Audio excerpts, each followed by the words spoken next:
Okay, we are up to chapter 8 of All Rise, Liberty and Our Children. We just have a few more chapters left.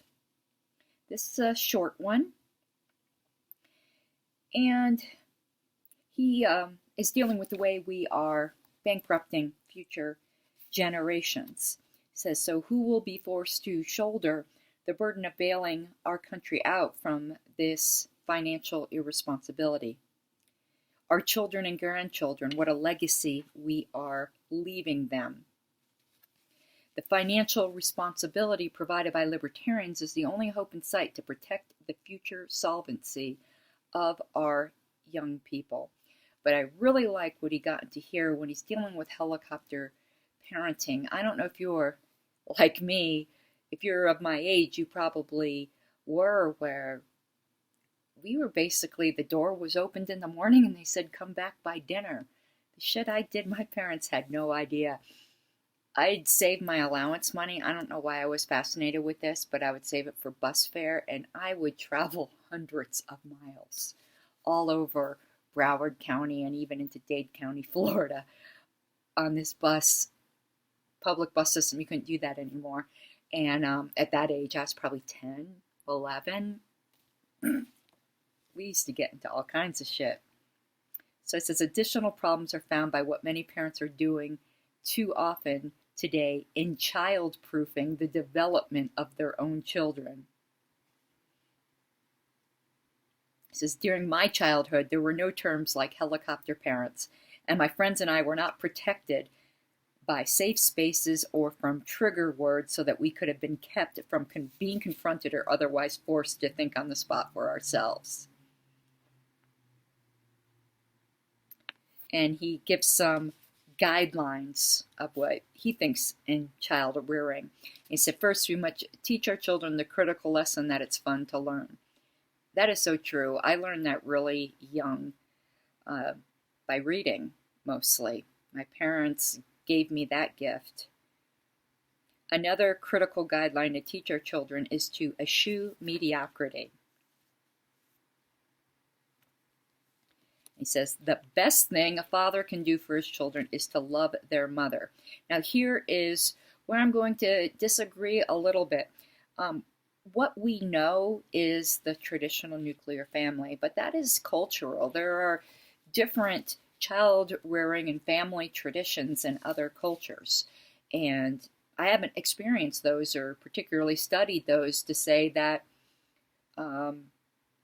others wouldn't be better or just as good.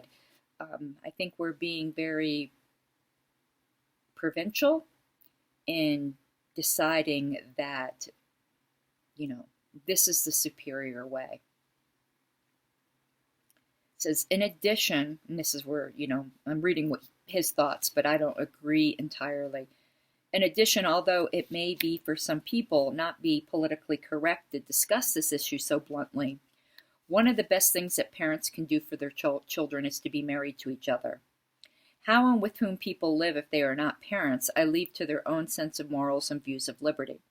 But if people have children, they owe it to their children to be legally as well as morally committed to each other in marriage. I am aware that marriage and family life are considered private issues, but they are also part of the public arena because of the negative outcomes that are associated with non-marital births, the primary one being a lack of financial stability, which public policy has sought to ameliorate since 1960s. What's really concerning about what he said here, where he makes it his business, I'm not saying people can't have opinions, but he says part of it is the public arena because of negative outcomes. Those negative outcomes aren't your business either. You can be concerned about them, but they're not aggression against you. I don't know. It just really rubbed me the wrong way.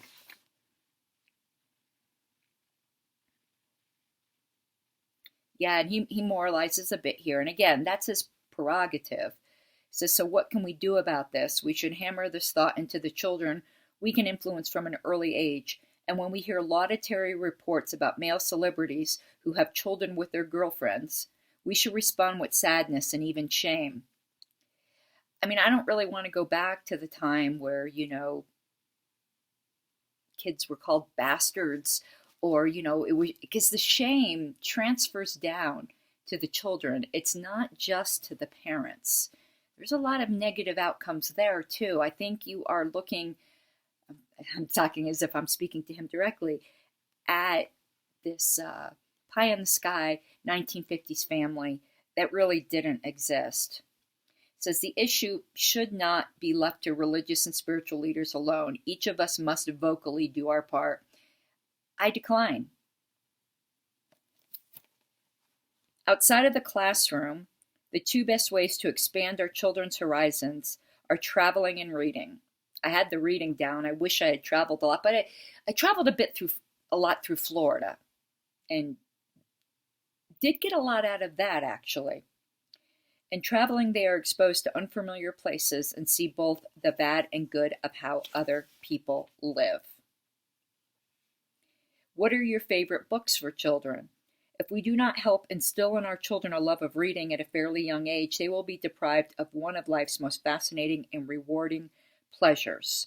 And parenthetically, their scores on the SAT and similar tests will truly suffer. I believe this entirely. I chalk up a lot of, whatever I've been successful at, and, proficiency in speaking or writing, to the fact that I just read vociferously throughout my entire childhood. And he suggests some books, and one of them he suggests was Pearl Buck's The Good Earth. I love that book too. I read that when I was very young.